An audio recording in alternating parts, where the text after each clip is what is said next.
Previously on Top Travel. Our crew is very mischievous, and our cameraman sort of whispered something to the pilot and said, give her a bit of a scare. I told Jeannie at the hotel, get a map. A nice long walk I find quite invigorating.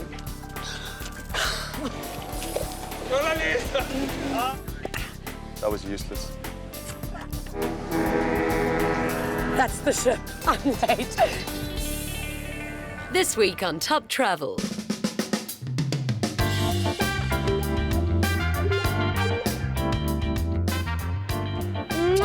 Goodbye, Vancouver. We'll miss you. What a great city. I love this place. Jeannie, behind us is our ship, the Millenium. Now, it's difficult to imagine the size of the ship from pictures. It's enormous. Imagine the size of 3 rugby fields. That's almost 300 meters. So we're not exactly discussing zipping around the lake in a rubber duck. Think of it more as cruising along in a skyscraper. It's my first time on a cruise ship. It's actually exactly what I expected, because as a child I remember watching The Love Boat on TV. And it's actually pretty much like that. I got a regular stateroom on this trip. Janez was given the royal suite. So I thought that was quite fair, because I got the penthouse back in Vancouver. And I don't have a problem with it at all. One thing I've realized, when it comes to rooms on ships, bigger is always better. If you can afford a room with a balcony, definitely go for it. You can escape from the hustle and bustle of the ship and take time to enjoy the beauty of Alaska.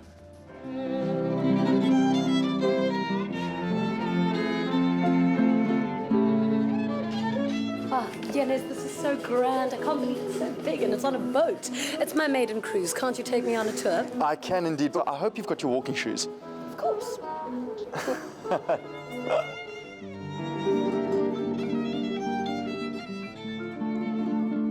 How did I know you were going to find the most expensive store? Janez, have you ever heard of a song called Man is a Girl's Best Friend? No. Exactly, it's diamonds. Buying jewelry on a cruise ship is such a pleasure because it's also duty-free. Now, diamonds are my birthstones, so I think I found the perfect one for me. Come to mommy. I would have thought that being on a ship of this size, you wouldn't particularly feel the swells of the sea. But at dinner, I was sitting next to one of the porthole windows, and watching the ocean move, I began to feel a bit funny. And when I got up to walk, I couldn't even walk in a straight line. So that was a very interesting experience. This dining hall has got such old world charm, and I adore that everybody gets dressed for dinner. And I can't believe that with over 2,000 people on board, they can still provide silver service. Silver service on the ship, and the food tastes so good. It's really fantastic. I had an amazing beef carpaccio, and it was so tasty. It was really excellent.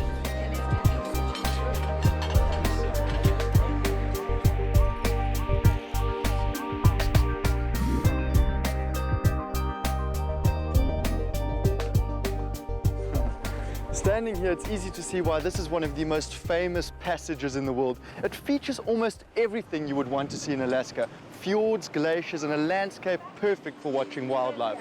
I wonder what the Alaskan version of the Big Five is.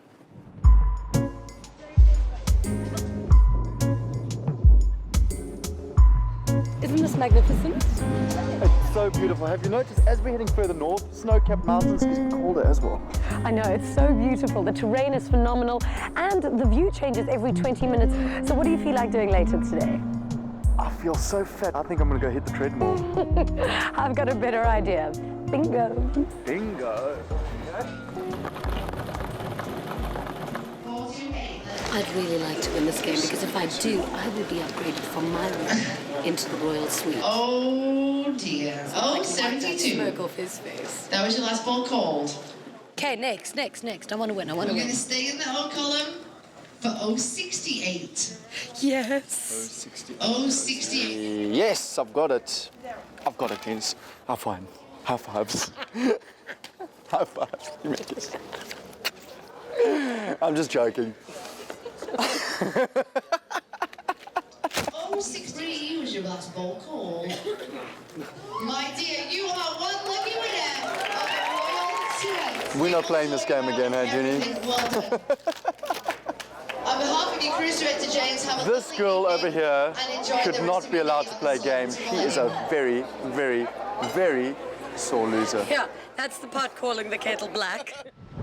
We were very lucky because the captain allowed us to go to the helm of the ship because this was the narrowest part of the inside passage. Going through the inside passage, it almost gave you a very clear idea of what Alaska is made up of. Glaciers and fjords everywhere and beautiful green terrain. Just so majestic, so beautiful. I was just in awe of that place. I just stood there and looked and I thought, wow. And it's totally untouched. It's just so perfect. It's very windy here, about 30 knots. The reason being because it's so narrow, it's creating a tunnel effect. It's actually the narrowest part of the inside passage called Granville Pass, and we're probably on the border between Canada and America. Jeannie, what does this remind you of? Oh, I don't know. Titanic? I'm the king of the world! Jack! Jack!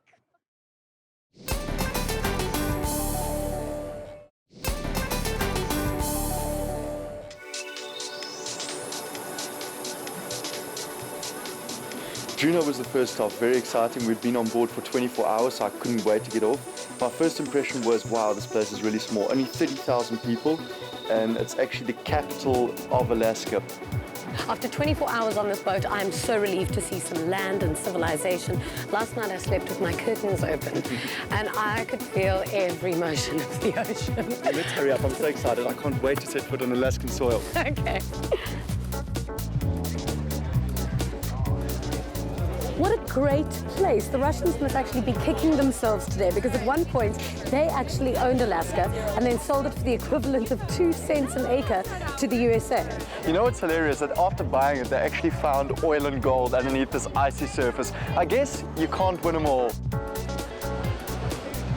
Come, I want to go.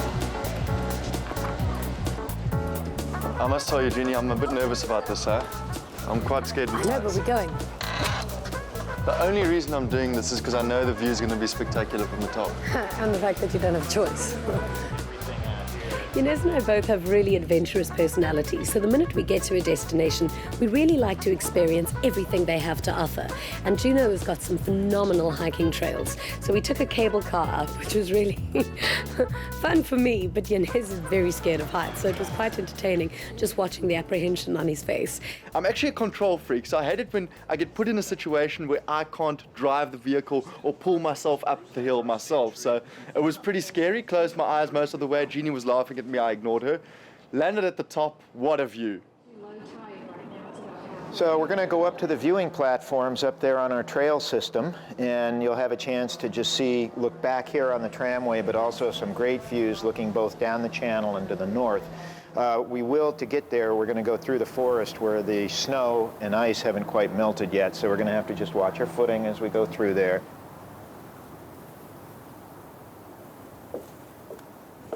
Wow, That's something? this is something, and it's really fresh up here. How exactly was Juneau formed? Because it's not exactly the most hospitable terrain. Dick Harris and Joe Juneau were sent over here by the district commissioner in Sitka to look for gold because Chief Cowie of the Thlinkit, who were the indigenous peoples in this area, had gone over and told him there was gold over here and that people should come look. So by the second time that Harris and Juneau came, and they went up Gold Creek and they found nuggets and they knew that they had a significant find, and they took that back to Sitka. Then the gold rush was on within weeks of that time. George, from this viewpoint, I can see maybe 3 cruise liners. How dependent is Juneau on tourism? Well, tourism plays a significant part in our economy. Of course, it provides a lot of employment. Many of the kids who are away at college come back and get good jobs. It was so icy. I was slipping and sliding around. When you go up a mountain and it's extreme terrain, the first thing you make sure is that you have boots that are anti-slip. I was in these very stunning patent leather boots. Not the most sensible shoes to climb a mountain with. That off. Just step. Okay, that's real. Huh. Bet you thought I was going to fall. Whoa. Ta-da! I got it. I didn't fall. Yes. Up she goes, struggling. Help me, Janez, help me, Janez. So I'm helping out, sticking my hand out. And I was thinking I'm not going to do this the whole trip, so I'm going to set the rules now. I quickly cruised down the mountain easily. I had my good shoes on. I fell on my tochas. Janez was nowhere to be seen. And I'd asked him so nicely, please stand close to me so that I can, if I fall, I can fall on you. But he ran down the hill already. Sibs are right, though. The mountains in Alaska are covered in ice and snow throughout the year. So one of the most spectacular things to see up there is the Mendel Hall Glacier. What makes this experience extra special is on top of the glacier are 280 dogs in a camp, and we are going dog sledding today. This is going to be a rare moment. Let's go get booted up. This day was going to be one of the biggest adventures of my life. I just didn't know it yet. So we got to the helipad and they gave us these strange boots to put over our own shoes. So immediately I thought, oh goodness, where are the fashion police? I look shocking. But after a while I realized that we needed those boots because of the grip that they offered. So we got into the chopper and it was breathtaking. I've never seen anything like it before in my life. I've been in the chopper many times and seen snowy peaks, but this was just so vast. It was never ending. It actually looked like somebody had taken whipped cream, marshmallow, and milk and just drizzled it over these mountains. It was really perfection. It was unbelievable. I climb out of the chopper, so excited. I look to my right, and there's 280 of the skinniest dogs I've ever seen, with 280 kennels. I was expecting these very big, furry huskies, but I was told that they were just mutts, but these dogs are bred for racing. This is probably the most incredible thing I've ever seen or experienced in my entire life. I'm going to have to wear my sunglasses because this is so vast and so big and so white that the glare is burning my eyes. Hi Dale, how's it going? I believe we're going to be dog sledding with you today and all of these fine dogs. Great. Do you know all their names off by heart? I do know all these dogs. I've worked with them for about 3 years, so I know them all.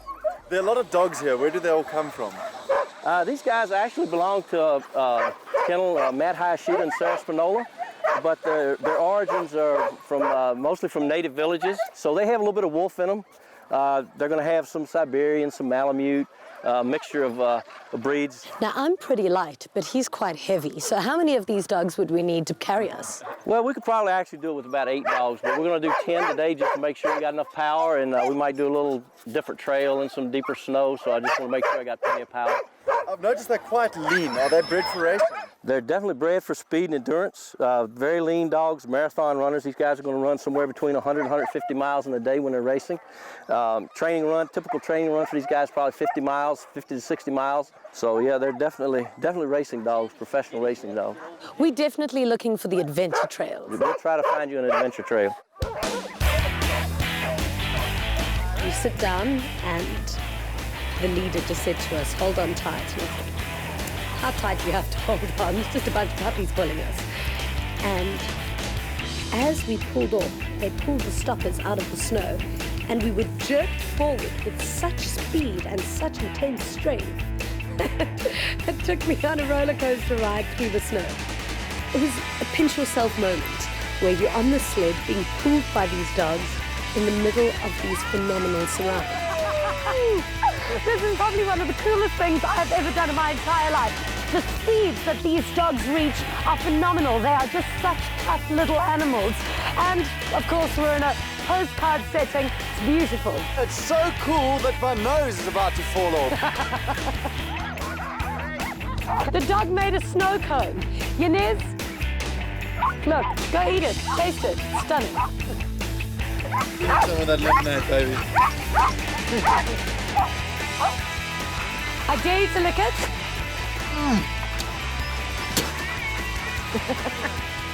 Wow, I mean, I've got no words to describe that experience. It was, I think Jeannie and myself will never forget that moment. It was such a great experience. It was the most fun I've probably ever had in my life.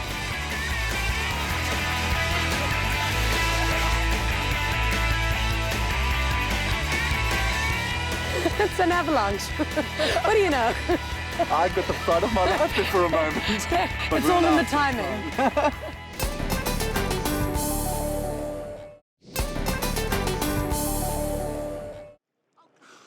This glacier is absolutely humongous. We were just at the top of the glacier with the dogs, and we are now at the base. You can see pieces of ice are actually breaking off and melting. We are only able to see 10% of the actual icebergs that have fallen off the glacier because 90% of that massive mass of ice is actually below the water. And now this is what it looks like when it washes to shore. Big ice, and because of the density of this frozen water, it'll take about 3 days to melt as opposed to half an hour in a regular sun. Should we take this with on the boat? Free drinks to I wonder what it tastes like. I don't taste it. It's so cold in my hands. I hope none of those puppies peed on this. Laurie, I can't believe how massive this glacier is. How was it formed? It was formed from lots of snow, lots of cold, and lots of time. And we have all those ingredients in Southeast Alaska. Snow falls and condenses under the weight of itself. After years and years, it starts to flow. This is actually a river of ice, and that's what we see. It's only flowing one direction, from high to low, because it's gravity that moves it. However, it's melting faster by calving at the bottom than it's advancing, so it's a retreating glacier. Why is it that the snow that we're seeing appears to be blue? Well, you're seeing something, a beautiful phenomenon of glaciers, and that's because it's formed of snow compressed under great weight and many years. All of the air is squeezed out of it, the red and the yellow light is absorbed into it, and only the blue is what's left for you to see. And does global warming have an effect on the glaciers? It is, but it's hard to separate what the human cause is from the long-term pattern. This glacier's been receding since about 1765. It's also been receding over a deep hole. That means it's floating, because ice floats, as we know. And as it gets thinner, it's more brittle and it's more susceptible to calving. So that, plus the fact that our winter temperatures have warmed quite a bit in the last 50 or 60 years, are the combination that makes this get smaller.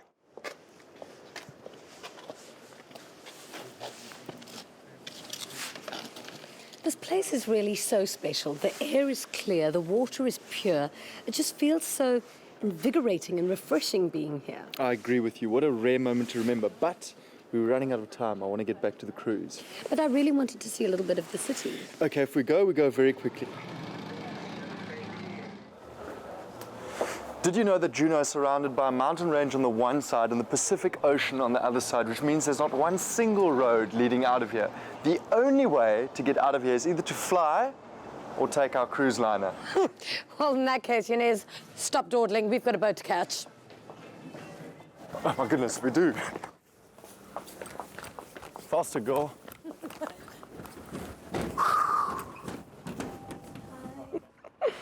Can you believe that this is a theatre on board a ship? It's huge. I've seen smaller theatres than this on land. Janez, I really want to catch a show. Won't you go and find out which is the best one? Of course. I know that the theatrical production is a big part of the entertainment on board the ship. What can we expect? We've got some wonderful production shows. They're some of the best on the high seas, I truly believe. We've got a Boogie Wonderland, takes you back to the 1970s. We've got a wonderful Broadway show and a Simply Ballroom. So whatever your style, whatever your taste, we've definitely got something for you. And always packed audiences. I would say almost every night a packed house, and we have some of the most enthusiastic audiences as well. Everybody comes to the theater in the mood to be entertained, and it's going to be a wonderful experience for you. So what show are we watching tonight? You're not going to believe it. It's a summary of all the Broadway musicals. I know you're going to love it. No ways. I see a little scatter-watter of a man. Scaramouche, will you do the fandango? Thunderbolt and lightning, very, very frightening indeed. People are going to think we're weird. I'm so excited for this.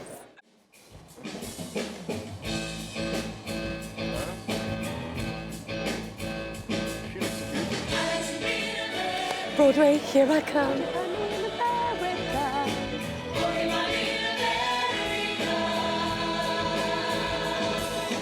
Everything's free in America.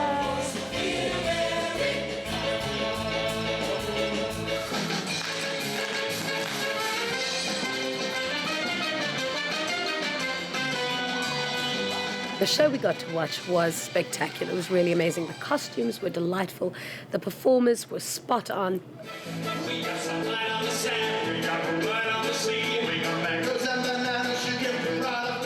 Jeannie was singing along to every song, jumping up and down, having the time of her life.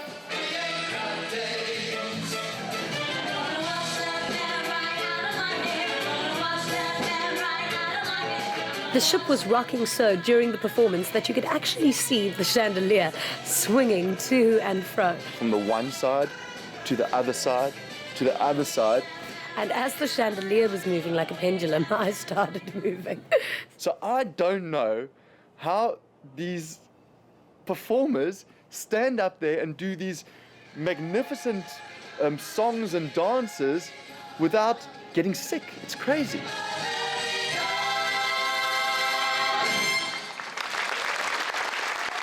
It was really a fabulous experience, although I wanted to be on stage. Again. How's that tequila? Warm. And I never thought I'd feel this way. And as far as I'm concerned, I'm glad I got a chance to say that I do believe I love you. The karaoke was great. I was brilliant. I was really, really good.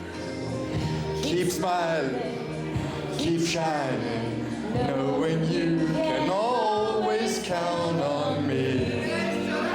For sure, that's what friends are for.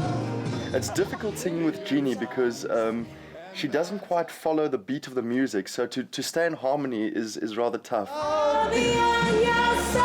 Forevermore. That's what friends are for. I'm embarrassed. I am so embarrassed. Keep smiling, keep shining, knowing you can always count on me. For sure.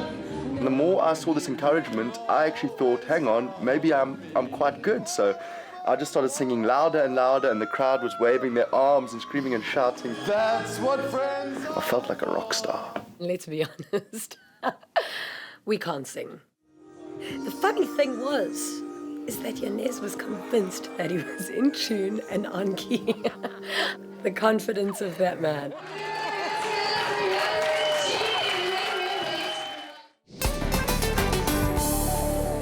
How magnificent are these views? Beautiful. And it's freezing here, but it's still quite enjoyable up on the top deck. Oh, darling, darling, darling. Let me warm you up a little. There we go. Ever the gentleman, thank you. Next week on Top Travel. The only thing left to do is explore the Red Onion Saloon, which used to be a brothel. Used to be a brothel.